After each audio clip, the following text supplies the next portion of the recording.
Kamakailan, narinig ko sa supervisor kong si Mangji na hindi tinanggap ni Liping ang katotohanan.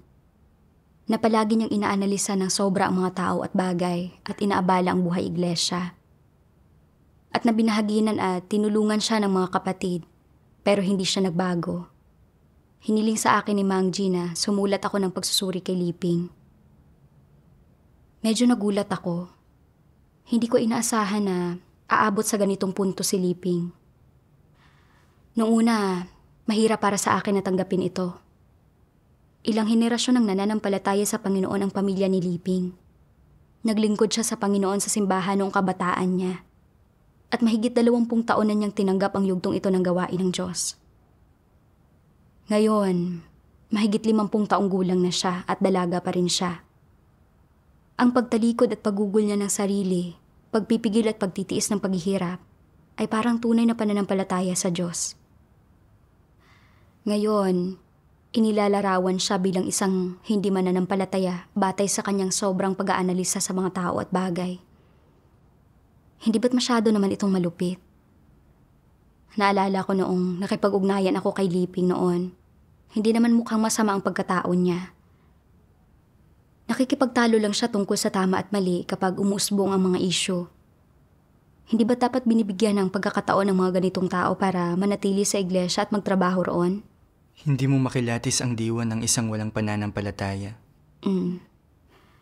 Kalaunan, narinig kong sinabi ni Mangji na ayon sa patuloy na pag-uugali ni Liping, natukoy ng isa siyang hindi mananampalataya. Pinaalalahanan niya rin ako na suriin ko ang sarili ko para makita ko kung bakit hindi ko nagawang makita kung sino talaga si Liping. At sinabihan niya ako na hanapin ang katotohanan para malutas iyon. Kalaunan, sinadya kong pagsikapang ayusin ang problemang ito sa aking paghahanap. At naalala ko ang lahat ng pagkakataong nagkaugnayan kami ni Liping. Noong 2019, naging magkapareha kami ni Liping sa paggawa ng aming tungkulin. Noong panahong iyon, hindi nakakasundo ni Liping ang isang kapatid sa aming grupo, si Yingshin. Gusto ni Yingshin na pag-usapan nila iyon ni Liping, pero tumanggi si Liping. Medyo naging negatibo si Yingshin. At nang magtanong ang leader tungkol sa mga kalagayan nila ni Liping, matapat na sinabi ni Yingshin na hindi sila nagkakasundong dalawa. Inisip ni Liping na nasira ni Yingshin ang reputasyon niya dahil sa sinabi nito, at naging labis ang pagkiling niya laban kay Yingshin. Pagkatapos, binaluktot niya ang mga katunayan at sinabi niyang sinadya ni Yingshin na magreklamo tungkol sa kanya sa pagsisikap na maihiwalay siya sa grupo. Bago ang isang pagtitipon, iminungkahi ni Yingshin na pag-usapan muna namin ang aming mga kalagayan at pagkatapos ay magkaroon ng tutok na pagbabasa ng mga salita ng Diyos ayon sa aming mga kalagayan. Akala ni Liping, pinapatamaan siya ni Yingshin at sinasabi nito na hindi niya binibigyan ng sapat na atensyon ang buhay pagpasok. Kaya galit niyang sinabi na kulang na sila sa oras para gawin iyon. Mayroon ding isang pulong ng pagsusuri kung saan sinabi ni Yingshin na pababa ang mga resulta ng gawain sa iglesia nitong nakaraan at pinaalalahanan niya kaming lahat na hanapin ang mga naging dahilan niyon. Muli, inakala ni Liping na tungkol iyon sa kanya at mapusok niyang sinabi na kung sa tingin mo ay hindi ako maayos, isumbong mo ako sa supervisor at ipalipat mo ako.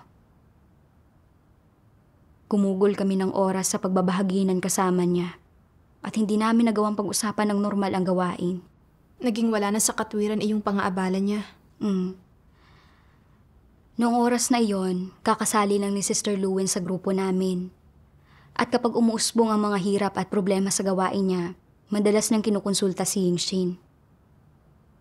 Nakita ni Liping na mataas ang tingin ni Luen kay Yingshin. Kaya sinabi niya ng harapan kay Luen na gumagamit si Yingshin ng mga pailalim na paraan para kuhanin ang loob niya. At sinabihan siyang iwasan si Yingshin. Nang marinig ito ni Luen, galit na galit siya kaya napaiyak siya. Pakiramdam niya ay mahirap makatrabaho si Liping at ayaw na niyang gawin ang tungkulin niya rito. Hindi na nga pinagnilayan ni Liping ang sarili niya. Sinabi pa niyang kung gusto ni Luen na umalis, nasa sa kanya na iyon. Minsan, magkakasama kami sa isang silid at nag-uusap tungkol sa gawain at maghihinala si Liping at iisipin na sinisiraan namin siya kapag nakatalikod siya. Dahil dito, madalas nang hindi nakakasundo ang mga kapatid sa grupo. Sa katunayan, medyo matagal na siya sa ganitong mga kalagayan. Maraming beses siyang binahaginan at tinulungan ng aming supervisor pero hindi siya nagbago. Noong panahong iyon, kakasali ko pa lang sa grupo. At nagbahaginan kami at sinabi ko na dapat magtuon siya sa paghahanap sa katotohanan at pagkatuto ng mga aral. Pero nakipagtalo siya tungkol sa tama at mali at nagdahilan. Sobrang nalito ako. Ilang taon na siyang nananampalataya sa Diyos. Kaya bakit hindi siya tumatanggap ng kahit ano mula sa Diyos kapag may nangyayari sa kanya? At sa halip ay, palagi siyang naghahanap ng mga panlabas na dahilan. Masyadong inaanalisa ang mga tao at bagay. Pagkatapos, naisip ko, siguro, hindi lang maganda ang kalagayan niya ngayon. Kung babahagi na natutulungan pa namin siya, baka mabago ang kalagayan niya at hindi na niya masyadong analisahin ang mga tao at bagay. Pinasimple mo ang problema. Kalaunan, dahil hindi magkasundo si Liping at Yingxin, ang supervisor namin ay pinagsama kami ni Liping sa iisang grupo. Noong una, hindi ko naisip na pagkatapos mahiwalay kay Yingxin ay magtutuon pa rin si Liping sa kanya ng husto. Pero tuwing nababanggit ko si Yingxin, inuungkat uli ni Liping ang mga bagay tungkol sa kanya at ikukwento ang mga iyon. Ang mga salita niya ay puno ng mga pahiwatig ng panghuhusga kay Yingxin. Gayunpaman, hindi ko nakita ng malinaw ang diwa niya at inakala ko na pansamantala lang na hindi pa niya kayang lampasan ito, na baka magawa niya iyon sa paglipas ng panahon. Kalaunan, inilipat si Liping sa ibang grupo para gawin ang tungkulin niya. Iniulat ng mga kapatid na ganoon pa rin ang mga kilos niya, na kapag may bagay na nakakakanti sa kanyang dangal, nagdudulot siya ng walang hanggang kaguluhan at hindi siya makasundo ng iba sa trabaho. Naimpluwensyahan na rin niya ang kalagayan ng iba at naantala ang gawain ng grupo.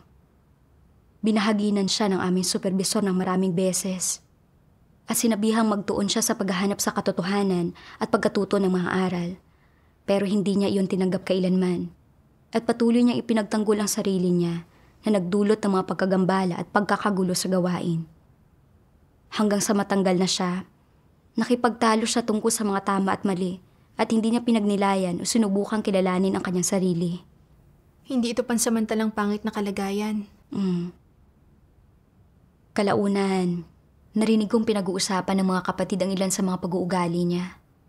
Kitang-kita ang pag-uugali niya na sobrang pag-aanalisa sa mga tao at bagay. Hindi lang niya napigilan ng ibang tao, ginambalan niya pa ang gawain sa iglesia. Naisip ko, paano inuuri ng Diyos ang ganoong pag-uugali? Nagbasa ako ng ilang salita ng Diyos na may kaugnayan sa problemang ito. Sabi ng makapangyarihang Diyos, hindi ba't kasuklam-suklam na may mga taong gustong magbusisi at gumamit ng mga pamamaraan na hindi epektibo kapag may nangyayari sa kanila? Isa itong malaking problema. Ang mga taong malinaw ang pag-iisip ay hindi gagawa ng pagkakamaling ito, ngunit ganito ang mga taong hangal.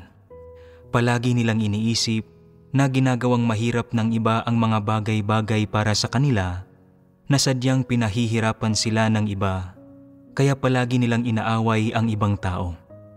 Hindi ba't paglihis ito? Hindi sila nagsisikap pagdating sa katotohanan. Mas gusto nilang iwasan ang mahalagang usapin kapag may nangyayari sa kanila. Humihingi sila ng mga paliwanag, nagsisikap na wag mapahiya, at palagi silang gumagamit ng mga solusyon ng tao para harapin ang mga bagay na ito. Ito ang pinakamalaking hadlang sa pagpasok sa buhay. Kung nananalig ka sa Diyos sa ganitong paraan, o nagsasagawa sa ganitong paraan, hinding-hindi mo makakamit ang katotohanan dahil hindi ka kailanman lumalapit sa Diyos. Hindi ka kailanman lumalapit sa Diyos para tanggapin ang lahat ng isinaayos ng Diyos para sa iyo, ni hindi mo ginagamit ang katotohanan para harapin ang lahat ng ito. Sa halip ay gumagamit ka ng mga solusyon ng tao para pangasiwaan ang mga bagay-bagay. Sa makatuwid, sa mga mata ng Diyos, masyado ka nang nalihis mula sa Kanya. Hindi lamang nalayo ang puso mo sa Kanya, ang buo mong pagkatao ay hindi namumuhay sa Kanyang presensya. Ganito ang tingin ng Diyos sa mga taong palaging sinusuri ng husto ang mga bagay-bagay at nagbubusisi. Sinasabi ko sa inyo na anuman ang tungkuling ginagampanan ng isang mananampalataya sa Diyos, pinangangasiwaan man niya ang mga panlabas na bagay o ang isang tungkulin na may kaugnayan sa iba't ibang gawain o larangan ng kadalubhasaan sa sambahayan ng Diyos, kung hindi siya madalas na humaharap sa Diyos at namumuhay sa Kanyang presensya at hindi siya naglalakas loob na tanggapin ang Kanyang pagsisiyasat at hindi niya hinahanap ang katotohanan mula sa Diyos, kung gayon, isa siyang hindi mananampalataya. At siya ay hindi naiiba sa isang taong walang pananampalataya. Para sa usaping may kinalaman sa katanyagan, kapakinabangan o karangalan, iginigiit nilang linawin kung sino ang tama o mali, kung sino ang nakalalamang o nakabababa, at kailangan nilang makipagtalo para patunayan ang isang punto. Ayaw itong marinig ng iba. Sinasabi ng mga tao, "Pwede mo bang gawing simple ang iyong mga sinasabi? Pwede bang maging diretsahan ka? Bakit kailangan mong maging mababaw?" Masyadong komplikado at magulo ang kanilang mga iniisip at nabubuhay sila sa gayong nakapapagod na buhay nang hindi napagtatanto ang mga nakatagong problema. Bakit hindi nila kayang hanapin ang katotohanan at maging tapat? Sapagkat tutol sila sa katotohanan at ayaw nilang maging tapat. Kung gayon, ano ang inaasahan nila sa buhay? Ang mga pilosopiya para sa mga makamundong pakikitungo at mga kaparaanan ng tao. Ang pagkilos ayon sa kaparaanan ng tao ay madalas na humahantong sa mga resulta kung saan ang isang tao ay nagiging katawa-tawa o nalalantad ang pangit na bahagi ng kanyang pagkatao. Kaya naman, sa mas masusing pagsusuri, ang kanilang mga kilos, ang mga bagay na buong araw nilang ginagawa, lahat ay may kaugnayan sa sarili nilang dangal, katanyagan, pakinabang at banidad. Na para bang nabubuhay sila sa isang sapot, kailangan nilang mga tuwiran o magdahilan para sa lahat ng bagay at lagi silang nagsasalita para sa sarili nilang kapakanan. Komplikado ang kanilang pag-iisip, nagsasalita sila ng napakaraming kalokohan, napakagulo ng kanilang mga salita. Lagi silang nakikipagtalo sa kung ano ang tama at mali, wala itong katapusan. Kung hindi nila sinusubukang magkamit ng karangalan, nakikipagkompetensya sila para sa reputasyon at katayuan, at walang sandali na hindi sila nabubuhay para sa mga bagay na ito.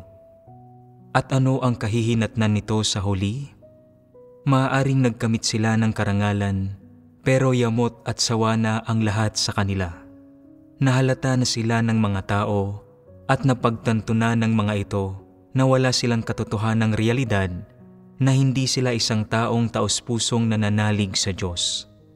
Kapag nagsasabi ang mga lider at manggagawa o ang ibang kapatid ng ilang salita para pungusan sila, matigas silang tumatangging tumanggap, pilit nilang sinusubukang mga tuwiran o magdahilan, at sinusubukan nilang ipasa ang sisi. Sa mga pagtitipon, ipinagtatanggol nila ang kanilang sarili, nagsisimula sila ng mga argumento at nag-uudyok ng kaguluhan sa mga hinirang ng Diyos.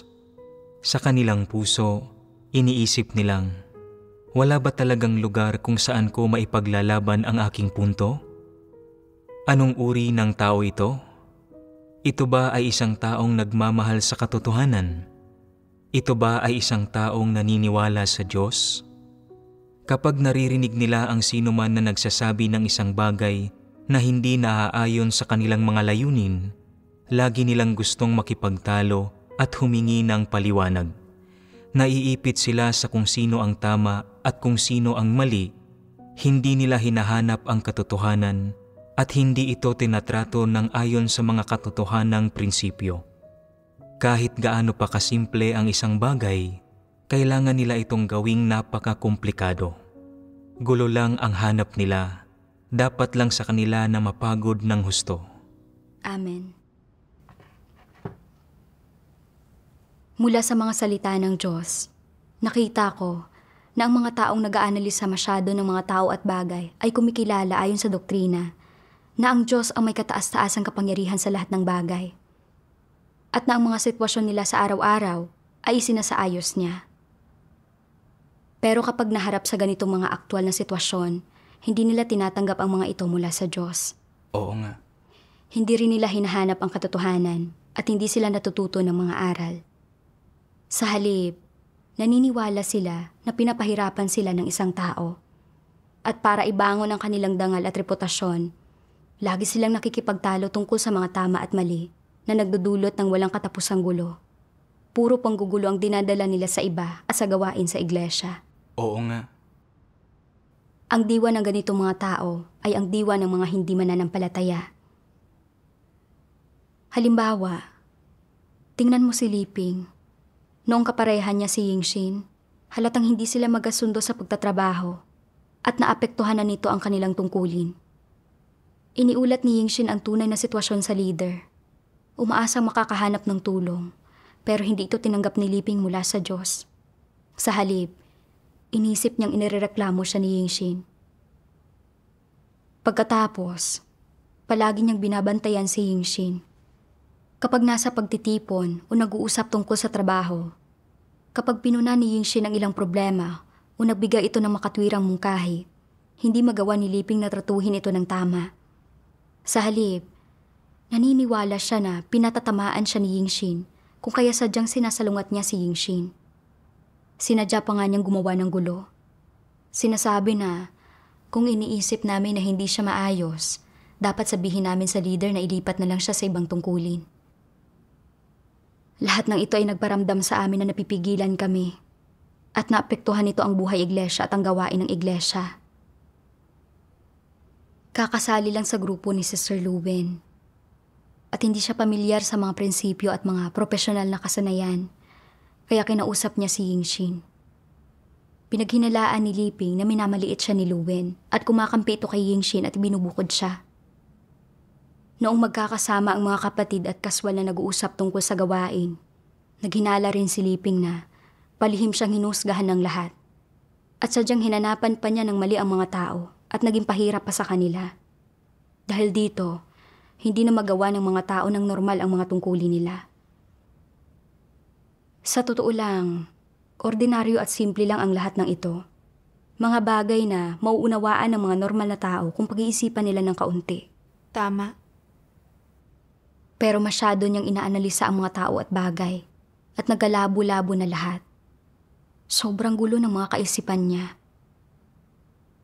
Pagkatapos, nagbahagi ang lahat tungkol sa mga salita ng Diyos at tinulungan siya. Pero hindi siya kailanman nagpakita ng kagustuhang maghanap. Sa halip, nagdahilan siya at ipinagtanggol ang sarili at nakipagtalo tungkol sa tama at mali. Sinusubukang patunayan ang kanyang punto. Hindi niya tinatanggap ang mga bagay mula sa Diyos kapag nahaharap siya sa mga issue at lagi niyang iniisip na pinapahirapan siya ng iba at gumagawa sila ng gulo. Ganito ang isang tipikal na walang pananampalataya. Tama. Noon, lagi kong inakala na ang labis niyang pag-aanalisa sa mga tao at bagay ay isang pansamantalang masamang kalagayan. Ngayon, nakita ko na ang pagkakaroon ng panandaliang pagpapakita ng katiwalian at ang pagkakaroon ng diwa ng isang hindi mananampalataya ay dalawang magkaibang bagay. Oo, magkaibang mga iyan. Gaya ng kung paanong may mga taong nagpapamalas ng pag-aanalisa ng sobra sa mga tao at bagay, pero pansamantala lang na wala silang kakayanang maunawaan ang layunin ng Diyos sa ilang partikular na paksa. O nagdadahilan sila at ipinagtatanggol ang sarili para hindi sila mapahiya. Pero sa pamamagitan ng pananalangin at paghahanap o ng pagbabahagi at pagtulong ng mga kapatid, nagagawa nilang maunawaan ang layunin ng Diyos at hindi na sila masyadong nag-aanalisa. Tama iyan. Ang mga taong gaya nito ay tumatanggap sa katotohanan at walang diwa ng mga hindi mananampalataya. Sa kabilang banda, ang mga taong hindi mananampalataya ay hindi tumatanggap ng kahit ano mula sa Diyos anuman ang mangyari sa kanila. Kahit pa napakaliit na bagay na madaling maunawaan ng iba, palagi nilang inaalalisa ang mga tao at bagay at hindi nila kayang tumanggap ng pagbabahagi at tulong mula sa mga kapatid. Ibinubunyag nito na likas silang tutol sa katotohanan at kalokohan ang pagkakaintindi nila sa mga bagay. Oo. Naisip ko ang pag-uugali ni Liping. Ganitong-ganito siya noong nakaparehan niya si Yingshin, 2 o 3 taon nang nakakaraan. Kalaunan, pinaghiwalay sila ni Yingshin. At kahit nasa panlabas ay hindi halatang halata na nakikipagtalo siya tungkol sa tama at mali. Sa tuwing mababanggit si Yingshin, makikipagtalo na naman siya tungkol sa tama at mali. Maliwanag na hindi niya pa talaga ito binibitawan. Kung ganito siya kay Yingshin, paano naman siya kapag naipareha sa iba? Kahit sino ang makaparehan niya, kapag may bagay na sangkot ang dangal at katayuan niya, makikipagtalo siya roon ng walang humpay, nagdadala lamang ng kaguluhan sa mga tao. Pagkatapos, lumipas ang ilang taon at ganito pa rin siya. Walang anumang pagsisisi at pagbabago. Ang diwan niya ay iyong sa isang hindi mananampalataya na nag-aanalisa ng sobra sa mga tao at bagay. Oo nga. Kung tinatanggap ba o hindi ng isang tao ang katotohanan, at kung tunay ba siyang nagsisisi, doon nabubunyag ang kanyang kalikasang diwa. Ito ang prinsipyo ng pagkilatis sa mga tao. Dati, naniniwala ako na dahil si Liping ay mukhang masigasig, mapagkawang gawa, at matulungin sa mga tao, at dahil nagawa niyang talikdan at gugulin ng sarili, ibig sabihin niyon ay may mabuting pagkatao siya at dapat mabigyan siya ng isa pang pagkakataon. Kalaunan, napagtanto ko na hindi ko alam kung paano kumilatis sa pagitan ng mabuti at masamang pagkatao. Pagkatapos, nabasa ko ang ilan sa mga salita ng Diyos tungkol sa paksang ito. Sabi ng Diyos, kapag nangyayari ang iba't ibang bagay sa mga tao, may lahat ng uri ng pagpapamala sa kanila na nagpapakita ng kaibahan sa pagitan ng mabuting pagkatao at masamang pagkatao. Ano ang mga pamantayan sa pagsukat ng pagkatao? Paano dapat sukatin kung anong uri ng tao ang isang tao at kung maliligtas ba siya o hindi? Depende ito sa kung mahal ba niya ang katotohanan at kung nagagawa ba niyang tanggapin at isagawa ang katotohanan. Lahat ng tao ay may mga kuro-kuro at paghihimagsik sa loob nila. Lahat sila ay may mga tiwaling disposisyon. Kaya nga may makahaharap silang mga pagkakataon na salungat ang hinihingi ng Diyos sa sarili nilang mga interes at kakailanganin nilang mamili. Ito ang mga bagay na mararanasan nilang lahat ng madalas. Walang sino man sa kanila ang makaiiwas sa mga ito. Magkakaroon din ang lahat ng mga pagkakataon na magkakamali sila ng pagkaintindi sa Diyos at magkakaroon ng mga kuro-kuro tungkol sa Diyos. O kapag may mga reklamo sila tungkol sa Kanya at manlalaban o maghihimagsik sa Kanya. Pero dahil iba-iba ang saloobin ng mga tao sa katotohanan, iba-iba ang paraan ng pagharap nila rito.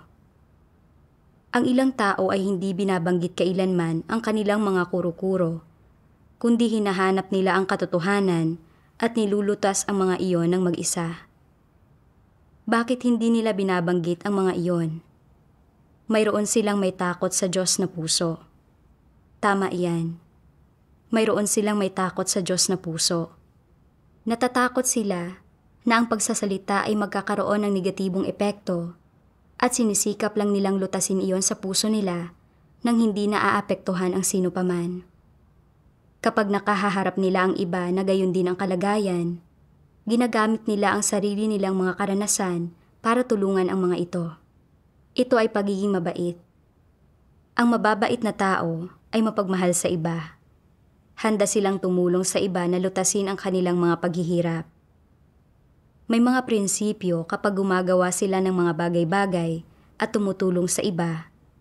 Tumutulong sila sa iba na ayusin ang mga problema upang maging kapaki-pakinabang sa mga ito at wala silang sinasabi na hindi kapaki-pakinabang sa mga ito.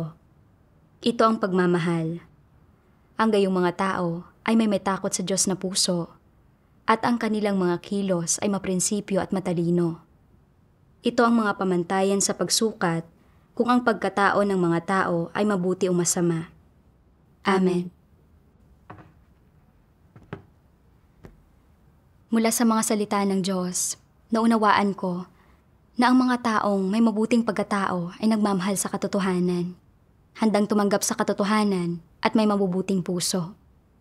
Ang mga ganitong tao, kapag nakikihalubilo sa iba, ay kayang ilagay ang sarili nila sa sitwasyon ng iba at isinasaalang-alang nila kung paano magsasalita at kikilos para mapahusay ang iba.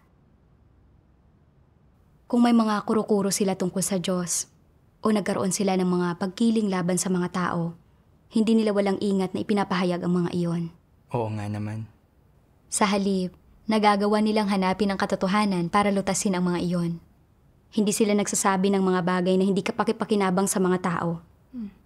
Ang mga ganitong uri ng tao ay may pusong may takot sa Diyos at may mga prinsipyo sa kanilang pananalita at pagkilos.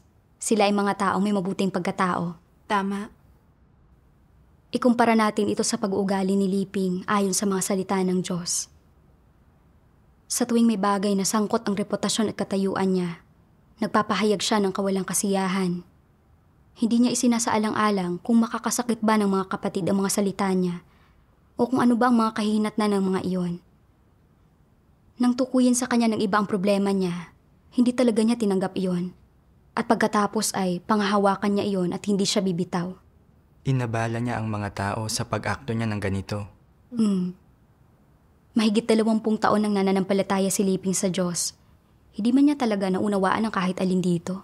Hindi sa hindi niya naunawaan, kundi ang kanyang pagkatao ay masama.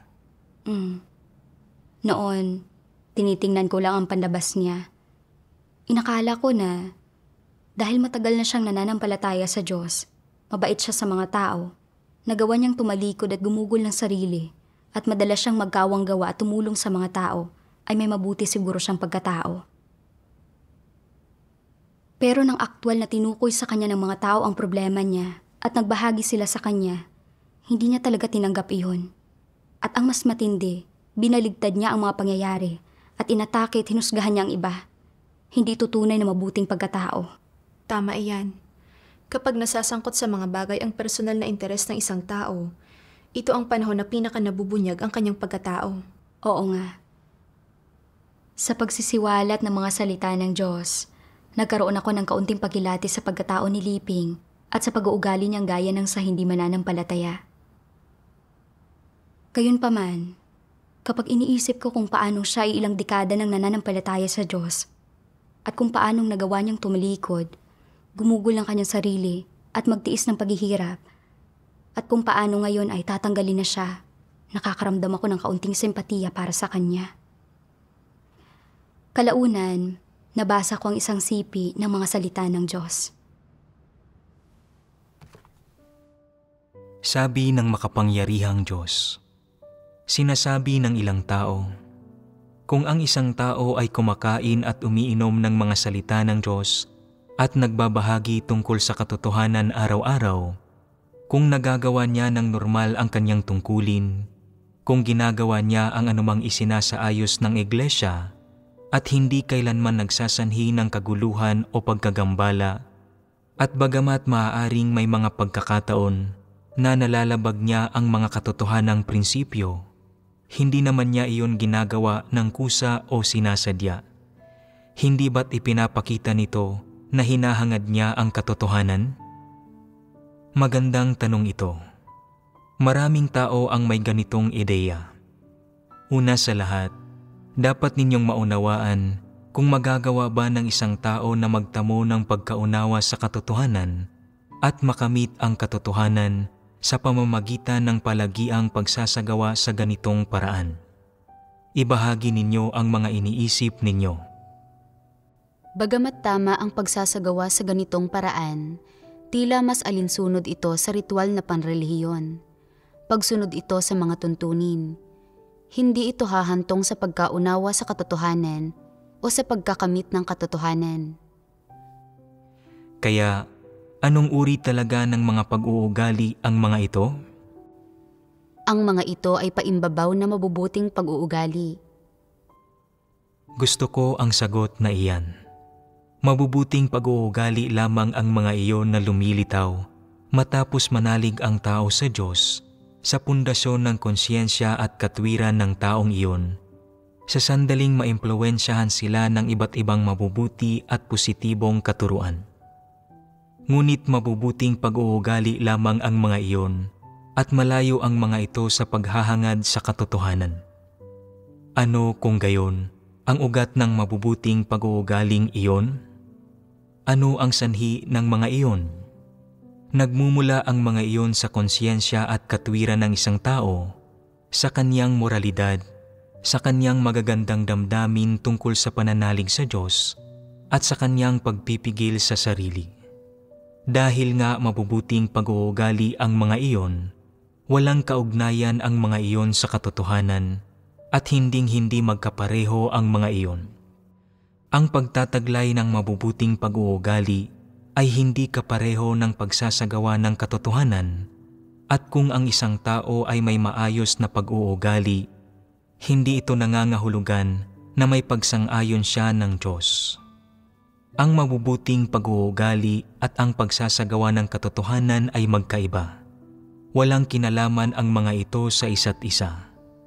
Ang pagsasagawa ng katotohanan ay hinihingi ng Diyos at ganap itong naaayon sa kanyang mga layunin. Ang mabuting pag-uugali ay nagmumula sa kalooban ng tao at taglay nito ang mga intensyon at motibo ng isang tao. Ito ay isang bagay na itinuturing ng tao na mabuti. Bagamat ang mabubuting pag-uugali ay hindi masasamang gawa, sumasalungat ito sa mga katotohanang prinsipyo at walang kinalaman sa katotohanan.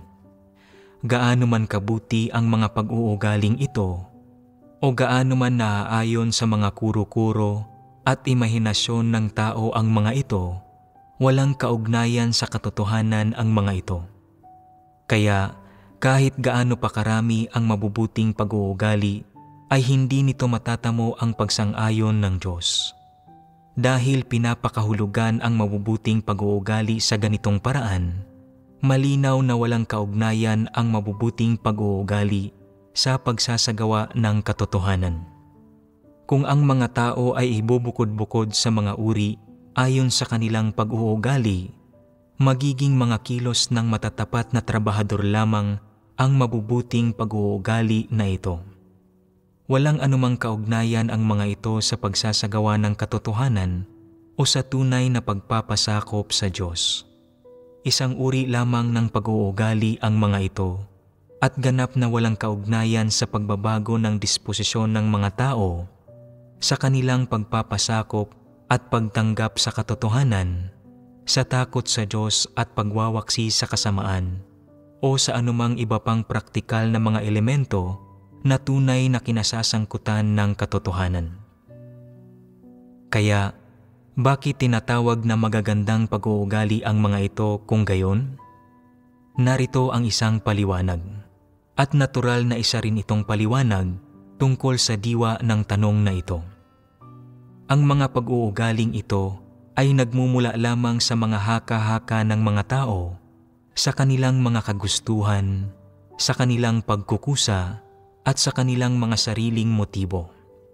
Ang mga iyon ay hindi pagpapamalas ng pagsisisi na kasama ng tunay na pagkakilala sa sarili sa pamamagitan ng pagtanggap sa katotohanan at sa paghatol at pagkastigo ng mga salita ng Diyos. Ang mga ito ay hindi rin mga pag-uugali o kilos ng pagsasagawa ng katotohanan na lumilitaw kapag sinusubukan ng mga taong magpasakop sa Diyos. Nauunawaan ba ninyo ito? Ibig sabihin, ang mabubuting pag-uugaling ito ay hindi kinasasangkutan ng anumang pagbabago sa disposisyon ng isang tao o kung ano ang bunga ng pagdanas ng paghatol at pagkastigo ng mga salita ng Diyos, o ang tunay na pagsisisi na nagmumula sa pagkakilala sa sariling tiwaling disposisyon ng isang tao. Tiyak na hindi ito nauugnay sa tunay na pagpapasakop ng tao sa Diyos at sa katotohanan. Lalong hindi nauugnay ang mga ito sa pagkakaroon ng isang pusong may takot at pagmamahal sa Diyos. Ang mabubuting pag-uugali ay wala talagang kinalaman sa mga bagay na ito. Isang bagay lamang ang mga ito na nagmumula sa tao at isang bagay na itinuturing ng tao na mabuti. Subalit maraming tao na nakikita ang mabubuting pag-uugaling ito bilang tanda na ang isang tao ay nagsasagawa ng katotohanan. Malaking pagkakamali ito. Ito ay kakatwang pananaw at pagkaunawa. Ang mabubuting pag-uugaling ito ay pagtatanghal lamang ng seremonyang panrelihiyon, isang paraan para iraos lang ang mga bagay-bagay. Walang anumang kaugnayan ang mga ito sa pagsasagawa ng katotohanan. Maaaring hindi tahasang kinukundina ng Diyos ang mga ito, ngunit hinding-hindi niya sinasang-ayunan ang mga ito. Tiyak iyon. Amen. Habang pinag-iisipan ang mga salita ng Diyos, naunawaan ko na ang pananampalataya ni Liping sa Panginoon ng mahigit 10 taon, pagtanggap sa gawain ng Diyos sa mga huling araw sa mahigit 20 taon, at parating masigasig na paggugol ng sarili, pagtalikod sa kanyang pamilya at pagsuko ng kanyang trabaho sa panahong ito, ay lahat halimbawa ng kanyang paimbabaw na sigasig at mabuting pag-uugali. Hindi naabot ng mga ito ang pamantayan ng pagsasagawa sa katotohanan. Tama iyan. Matapos manampalataya sa Diyos, maraming tao ang nagpapakita ng ilang mabubuting pag-uugali. Pero dahil ang kanilang kalikasan ay hindi iyong pagmamahal sa katotohanan, at dahil hindi nila matanggap ang paghatol at paggastigo ng mga salita ng Diyos, hindi man lang nagbabago ang buhay disposisyon nila kahit pagkatapos pa ng ilang taong pananampalataya sa Diyos. Ang mga ganitong tao ay abandonahin at ititiwalag ng Diyos sa huli. Ang pagpapakita ng mabuting pag-uugali ay hindi nangangahulugan na isinasagawa ng isang tao ang katotohanan. Kung nagpapakita lang siya ng ilang mabuting pag-uugali, pero hindi niya kailanman tinatanggap o isinasagawang katotohanan, kaya ng taong iyon na labanan ang Diyos kailanman o saan man. Kagaya ito ng kung paanong sa relihiyon, maraming tao ang nananampalataya sa Panginoon sa buong buhay nila. Nagsusumikap, tumatalikod, at gumugugol sa sarili nila. Gayunpaman, nang pumarito ang makapangyarihang Diyos, ang Kristo ng mga huling araw, para gumawa, ipahayag ang katotohanan at iligtas ang sangkatauhan, hinatulan, nilabanan at tinanggihan nila siya. Hinamak nila ang mga katotohanang ipinahayag niya. Kahit gaano pa karaming mabubuting pag-uugali ang ipinakita nila, hindi sila sanang-ayunan ng Diyos. Tama iyan. Kinundinan niya sila bilang mga taong lumaban sa Diyos. Naisip ko ang mga Pariseyo na naglingkod sa Diyos na si Jehovah at naglakbay sa dagat at lupa para mangaral. Sa mata ng iba, napakabuti ng kanilang pag-uugali at walang makikitang pagkakamali sa kanila. Pero nang magpakita ang Panginoong Hesus para gumawa, nilabanan, kinundina at ipinako pa nila siya sa krus.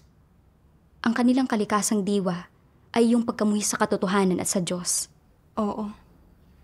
Sila ay kinundina ng Panginoong Hesus bilang kagaya ng ahas, at sa huli, pinarusahan at isinumpa silang lahat ng Diyos. Mula rito, nakita ko na kapag ang paimbabaw na mabuting pag-uugali lang ng mga tao ang titingnan at hindi kikilatisin ang kanilang saloobin sa katotohanan, napakadaling maligaw. Tama. Ang mga taong ilang taon nang nananampalataya sa Diyos at nagpapakita ng ilang mabubuting pag-uugali, pero hindi naniniwala na ang Diyos ang may kataas-taasang kapangyarihan sa lahat ng bagay, at na pinipili pa rin ang mga pananaw ng mga hindi mananampalataya sa mga bagay kapag nahaharap sila sa mga issue, at na nag-aanalisa pa rin ng sobra sa mga tao at bagay, sila ay mga walang pananampalataya. Oo nga. Kalaunan, naisip ko, paano ba talaga dapat ituring ang mga taong gaya ni Liping na nabunyag na hindi mananampalataya? sinong mga tao ang maaaring manatili sa iglesia para magtrabaho? At sino ang dapat alisin na? Anong mga prinsipyo ang kasangkot dito? Nabasa ko ang siping ito ng mga salita ng Diyos. Sabi ng makapangyarihang Diyos, kung sila ay mga hindi mananampalataya, walang pananampalataya, ngunit handa silang magtrabaho at kaya nilang maging masunurin at magpasakop, kahit hindi nila hinahangad ang katotohanan, huwag mo silang abalahin at huwag mo silang paalisin. Sa halip, pahintulutan mo silang magpatuloy sa pagtatrabaho at kung matutulungan mo sila, tulungan mo sila. Kung kahit magtrabaho ay ayaw nila at magsimula silang maging walang ingat at gumawa ng masasamang bagay, nagawa na natin ang lahat ng nararapat. Kung gusto nilang umalis, hayaan mo silang umalis at huwag kang mangulila sa kanila kapag wala na sila. Nasa punto na dapat na silang umalis at ang gayong mga tao ay hindi karapat-dapat sa iyong awa sapagkat sila ay mga hindi mananampalataya. Ang pinakakaawa-awa ay na may ilang tao na sobrang hangal na palaging may personal na damdamin para sa mga pinapaalis, na laging nangungulila sa mga ito, nagsasalita para sa mga ito, nagtatanggol sa mga ito, at umiiyak at nagdarasal at nagmamakaawa pa nga para sa kanila. Ano ang opinyon ninyo sa ginagawa ng mga taong ito? Napakahangal ng kanilang ginagawa. Bakit ito kahangalan? Ang mga umaalis ay mga walang pananalig. Hindi nila tinatanggap ang katotohanan at hindi talaga karapat-dapat na ipagdasal sila o na mangulila sa kanila. Ang mga nararapat lamang iyakan at ipanalangin ng iba ay ang mga binibigyan ng Diyos ng mga oportunidad at ang may pag-asa na mailigtas. Kung ang isang tao ay ipinagdarasal ang isang walang pananalig o ang isang diablo, napakahangal at napaka-ignorante niya. Ang isang aspekto ay na hindi sila tunay na nananalig na may Diyos. Sila ay mga walang pananalig. Ang isa pang aspekto ay na ang kalikasang diwa ng mga taong ito ay sa mga hindi nananalig. Ano ang ipinahihiwatig dito? Ito ay na hindi sila tunay na tao. Sa halip, ang kanilang kalikasang diwa ay sa isang diablo, kay Satanas, at na ang mga taong ito ay laban sa Diyos. Ito ang kalagayan ng kanilang kalikasang diwa. Ngunit may isa pang aspekto, at iyon ay na pumipili ang Diyos ng mga tao, hindi ng mga diablo. Kaya sabihin mo sa akin, ang mga diablong ito ba ang mga hinirang ng Diyos at sila ba ay pinili ng Diyos? Hindi sila ang mga hinirang ng Diyos. Kaya kung palagi kang may emosyonal na ugnayan sa mga taong ito at malungkot ka kapag sila ay umaalis, hindi ba't nagiging hangal ka kung gayon? Hindi ba't nilalabanan mo ang Diyos kung gayon? Kung wala kang malalim na damdamin para sa tunay na mga kapatid, subalit may malalim kang damdamin para sa mga diablong ito, ano ka kung gayon? Sa pinakamababa, ikaw ay naguguluhan. Hindi mo tinitingnan ang mga tao ayon sa mga salita ng Diyos. Hindi ka pa umaasal ayon sa tamang pananaw at hindi mo pinapangasiwaan ang mga usapin ng may prinsipyo. Ikaw ay isang taong naguguluhan. Amen. Amen. Tungkol naman sa kung paano dapat ituring ang mga taong nabunyag bilang mga hindi mananampalataya, napakalinaw ng sinasabi ng Diyos. Oo. Kung sila ay masunurin, nagpapasakop, at handang magtrabaho, kahit hindi nila hinahangad ang katotohanan, maaari silang manatili para magtrabaho. Basta, hindi sila magpapasimula ng kaguluhan o mga abala. Kung sila ay hindi nagtatrabaho ng maayos, nagiging pabaya, o gumagawa ng masama at nanggugulo o nangaabala ng gawain ng iglesia. Hindi tumatanggap o nagsisisi kapag inilalantad at pinupungusan sila ng mga kapatid, at nagiging dahilan pa ng mas maraming kawalan kaysa kapakinabangan kapag ginagawa nila ang kanilang tungkulin, kailangan silang alisin. Oo nga. Inililigtas ng Diyos ang tao at dapat may pamantayan ang konsensya ng tao.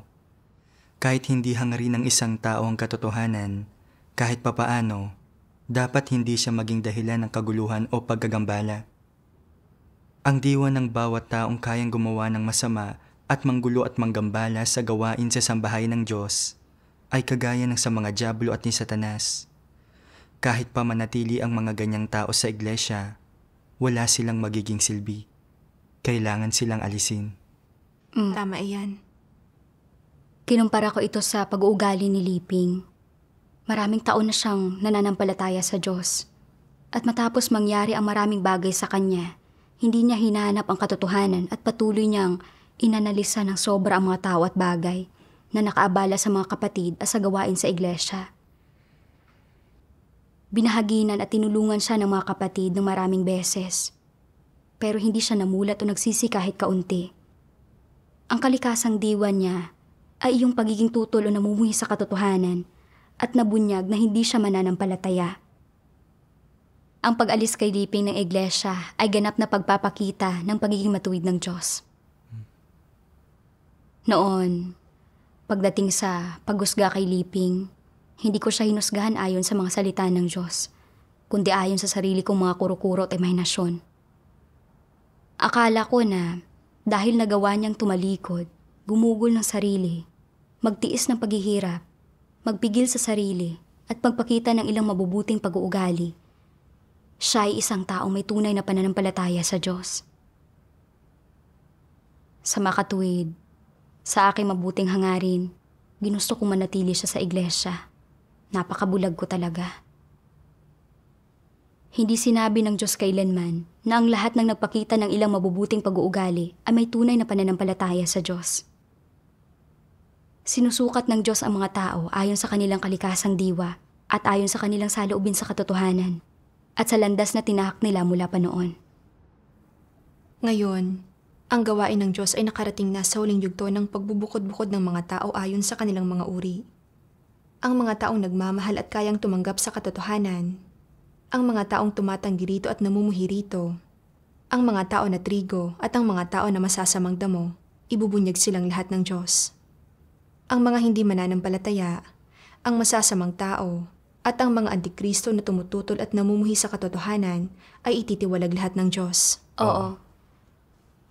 Ngayon, nakakaramdam pa rin ako ng simpatiya kay Liping na nabunyag na isang hindi mananampalataya. Hindi ba't kumukontra at tumalaban ako sa Diyos? Napakahangal ko talaga. Dapat kilatisin at itaboy ko siya sa puso ko. At agad kong ilahad sa iglesia ang mga pag-uugali niya bilang isang hindi mananampalataya para mapangalagaan ang gawain sa sambahayan ng Diyos. Hindi na maaaring maging magulo pa rin ang isip ko. Tama. Kung gayon, isinulat mo na ba ang pagsusuri mo kay Liping? Oo, ginawa ko na. Pagkatapos, inilahad ko sa iglesia ang mga pag-uugali ni Liping bilang isang hindi mananampalataya. At hindi nagtagal, inalis na siya. Sa karanasan ko sa prosesong ito ng pag-alis kay Liping, nagkaroon ako ng pagkilatis sa mga hindi mananampalataya. Pati na rin ng pangunawa sa mga nakakalinlang na pananaw sa loob ko. Naunawaan ko na hindi dahil nagpapakita ng ilang mabubuting pag-uugaling isang tao, ibig sabihin niyon ay may tunay na siyang pananampalataya sa Diyos. Kung hindi nagmamahal at tumatanggap sa katotohanan ng isang tao, sa malaon at madali ay mabubunyag at aalisin siya. Tama. Nakita ko na tamang-tama lamang nakilatisin ang mga tao ayon sa mga salita ng Diyos. Oo naman. Dapat nating tingnan ang mga bagay-bagay ayon sa mga salita ng Diyos.